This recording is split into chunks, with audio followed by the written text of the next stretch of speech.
we should first start off with The Exorcist Believer, which just came out a few weeks ago. This movie is the sixth installment in the Exorcist franchise. However, it's operating as a direct sequel to the original Exorcist film, which came out in 1973. Now, Mhm. the original Exorcist film, 1973, it's one of the most groundbreaking and influential movies ever made. It literally changed movie going. It pretty much created the modern horror genre. And it's crazy because if you look at the box office receipts then in 1973 and adjusted for Mhm. inflation today, the film has made like $1.8 billion. So we're talking akin to like Wow. what a Marvel movie would make today, is Mhm. what that movie made back then. And it was impactful for so many reasons, right? Of course, the subject matter, nobody had ever really seen anything like that. Obviously, the Catholicism that was injected into the story, the realistic nature to it, and then just also the audience reaction as well. People fainting in movie theaters, people being carted out on stretchers and taken Mhm. into ambulances, feeling sick. It was one of those experiences where people didn't really know how to comprehend and digest that movie because it was unlike anything else out there. It went on to even be nominated for 10 Academy Awards. It was the first horror film to be nominated for Best Picture. So, again, one of the most influential movies ever made. So, Yep. in hearing a few years ago that they were going to make a direct sequel and sort of ignore some of the sequels that have come out in between, because let's face it, it's not a lot of good ones, but they decided to make a direct sequel. Universal Pictures, Blumhouse, paid the sum of $400 million from Morgan Creek to buy just the rights, not to make the movie, just to buy the rights to the movie to make a trilogy of films, similar to what Blumhouse just did with the Halloween films that they just sort of Mhm. rebooted and continued with Jamie Lee Curtis.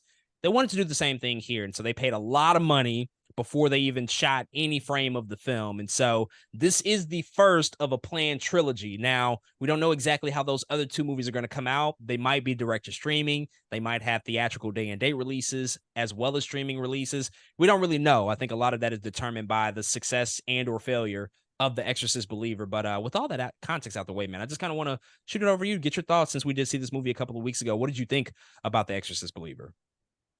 It's it it's time to have a conversation about David Gordon Green.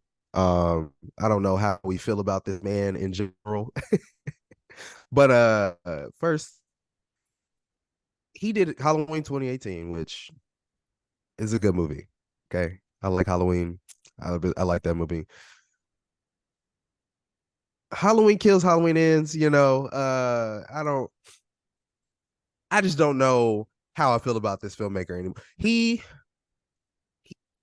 He got one. How about that? He got one. He got Halloween 2018. Everything else, I don't know how to feel. We are My boy went from Pineapple Express to like being greenlit to take on Halloween in The Exorcist. What franchise is next for this man? Is he gonna pick up something else? Is he gonna get like the Texas Chainsaw Massacre and like just remake all? I just don't know why we keep greenlighting this dude to make all of these things. It's blowing my mind. But The Exorcist Believer, man, is, to be honest, okay. If this film did not have The Exorcist as a name attached to it, I would like it a little bit more than I do right now. Because when you tell me a movie is The Exorcist, I expect the feeling of The Exorcist. And I unfortunately did not feel a lot of The Exorcist in this film. Instead, they were just instead of making this movie feel like something new and fresh or and paying homage to the original that it's supposed to come after, it feels more like a hodgepodge of an idea of let's make two girls be possessed instead of one. That's what it feels like. It feels like a hook more than it actually feels like a a homage in a new film that's supposed to excite us. And It's I like a think that's what gimmick, really. it's a gimmick, and that's what messes me up completely, man. The thing is about this movie, man, it's too nice. It's too nice. It's too classy of a film. I think that's what it is. You say it's rated R and you throw The Exorcist on it, I expect some rated R Exorcist shit. And instead, I feel like I got some PG-13 exorcism shit with like too many too many messages and not enough execution, too many ideas and not enough execution. Again, the thing is about this film, I actually don't hate it. I wasn't actually super bored with the film. I was like, oh, this is fine, it's a movie. Yes, but nothing falls into place, I think, how they expected it to fall into place. And I think it's because they were playing it way too safe, man. And that is unfortunate. Again, David Gordon Green, maybe I like Halloween 2018 so much because maybe there was more risk in that film. There was the perfect amount of homage in that movie, if that makes sense, the perfect amount of newness as well in that movie. The Exorcist Believer, to me, doesn't have that. There's not enough. The only homage they make is like, oh, let's throw in some cameos and make them not matter. Whatever that's about. I don't know why they did that either, man. But I'm not gonna harp on this movie, this film too long. Again, I just wish that it felt like an Exorcist film and that the ideas were executed, I think, a little more heavily, because I actually think they had a lot of good ideas in this movie, right? The original Exorcist, it's about a priest coming in and trying to exorcise a girl who was possessed. Here, the idea is that there are other ways, because there are other cultures and spiritualities, there are other ways to exercise spirits. So let's invite other people to the table to do that. I actually don't hate that idea. I hate the way they went about it. I hate the way everything plays out. I hate how nice these demons were. I hate those things about the film. So man, again, I think I'm just looking for something else that felt Exorcist but 2023. And maybe that's not, maybe I'm just the wrong audience. Maybe that's a bad way to look at it. Maybe it's a bad way to feel about the film. Is like, is that same? I don't know. I just wanted a baby of sameness or newness and oldness and put them together. That's all I really wanted. And I feel like I didn't get that. And so I didn't enjoy the film as much as I wanted to. What I will give this film, I think that the young actresses, the young girls, I think they did great. I think they did phenomenal. I think they did a really tremendous job. And I think the makeup department also nailed it. I think the makeup in this film is tremendous.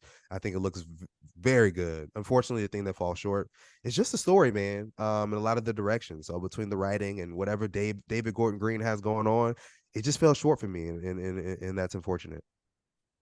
So, full disclaimer, the original Exorcist terrifies me. It is a traumatic film experience for me. Watched it way too young.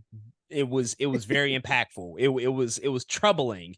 And I had heard all of the anticipation around it. People always said like it's the scariest movie ever made. And my arrogant 12-year-old self was like, bullshit. I've seen so much. Like, this is gonna be nothing. And I watched it and I was sorely mistaken, and didn't watch the movie again until I was forced to in college as a part of a film class. Like, I was never going to revisit The Exorcist, and then I had to like grow up and finally like do a paper on it. And so I watched it again and grew a new appreciation for it, though, because the reason the original Exorcist movie worked so well and why it was so impactful is because it doesn't feel like a horror movie. It feels like some real shit that could actually happen.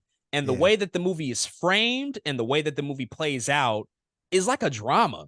It's not like a horror movie. It's like a real life familial drama between a mother trying to save the life of her daughter.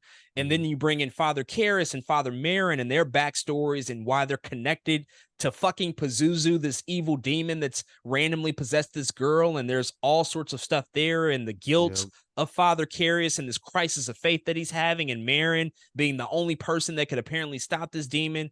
There's so many big ideas in that movie, and then it crescendos into still what I think is one of the most thrilling final acts of any movie to this day. Like, the last 20 to 25 minutes is just, it's harrowing. So when you attach a new movie, a part of this franchise, and you're saying it's a direct sequel, and now we're in 2023, we have all the new effects and technology we've learned, we've grown in this genre, we're in a new sort of renaissance of horror where we're exploring more mature themes and ideals. It's almost full circle. It's almost like we've gotten back to what The Exorcist was in 1973, because we've gotten away from the torture porn, we've gotten away from the slashers, we've gotten away from the found footage. Like, now we're doing the psychological, we're doing the grief, we're doing the stuff that's like really, really profound. And so it's like probably the most perfect time that you can make a direct sequel. And so I was excited until I heard about the production of this movie, and I started to do research and I started to hear what was going on behind the scenes.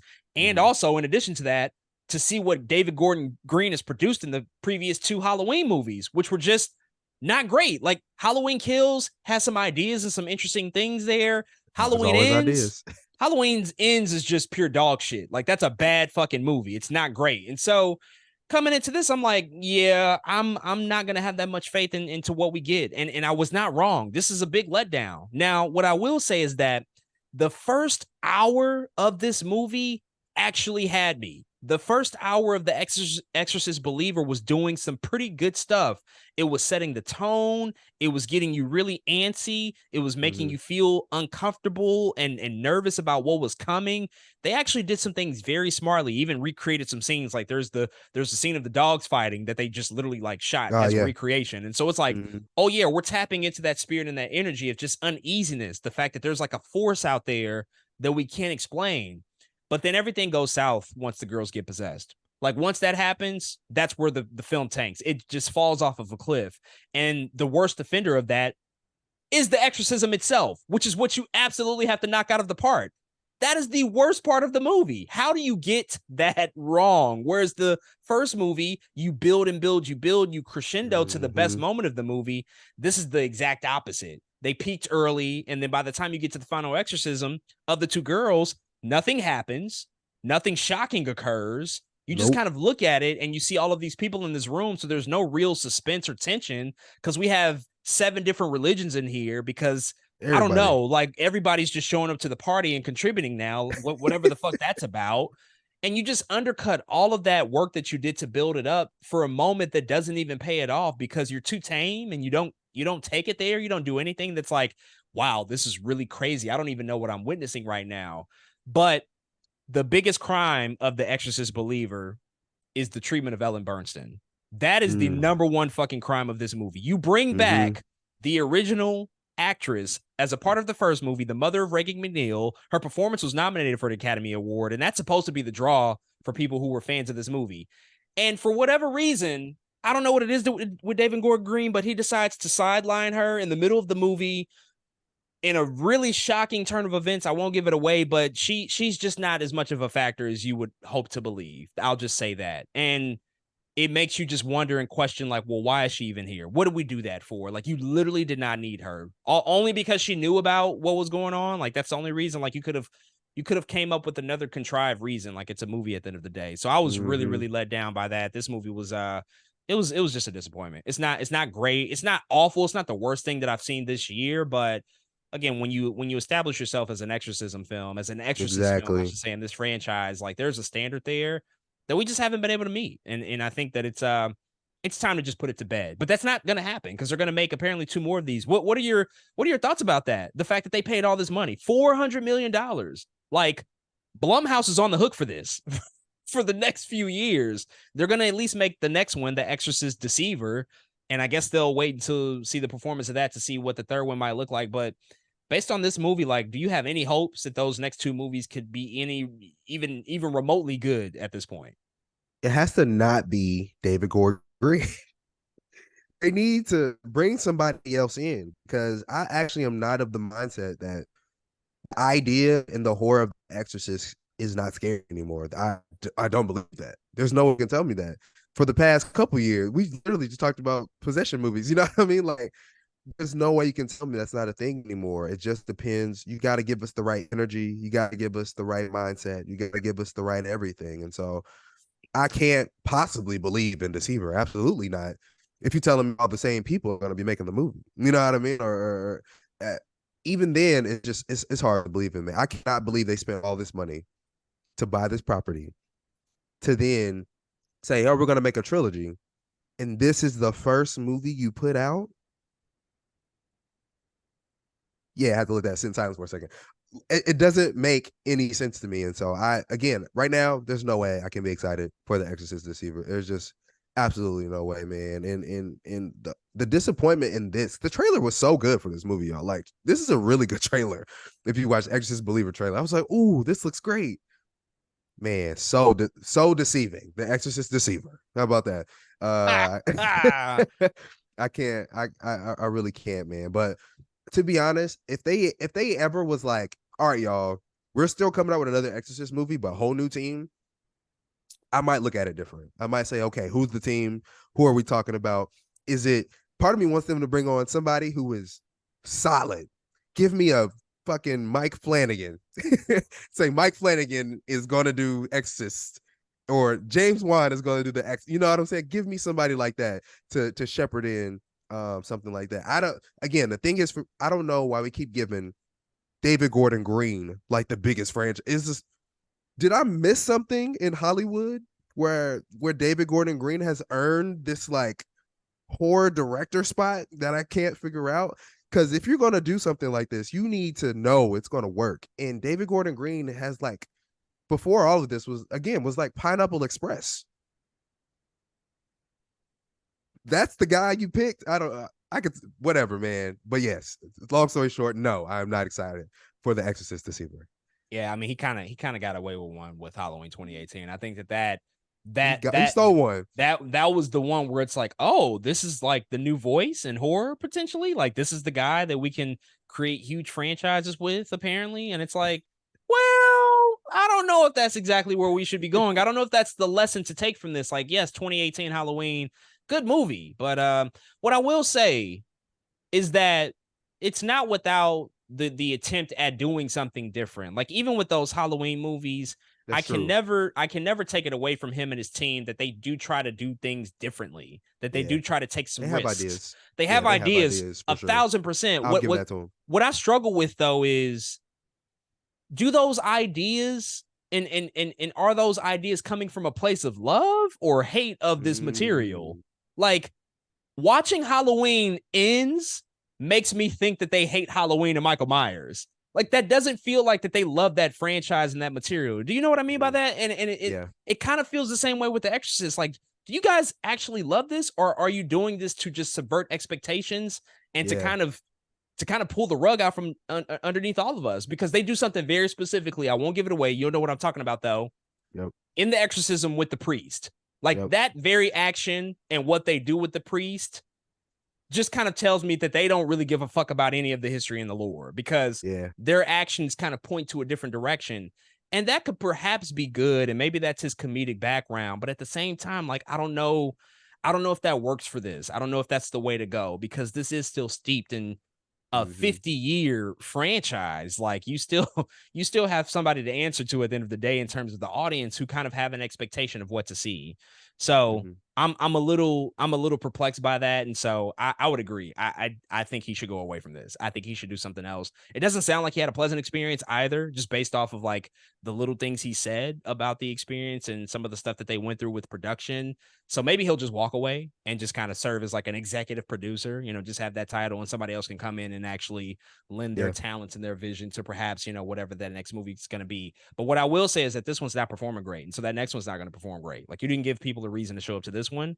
mm-hmm, And this one's getting terrible reviews. And so people are just not going to watch that. So you have the biggest mountain to climb now. You're working from behind, unlike Halloween. So it'll be interesting to see.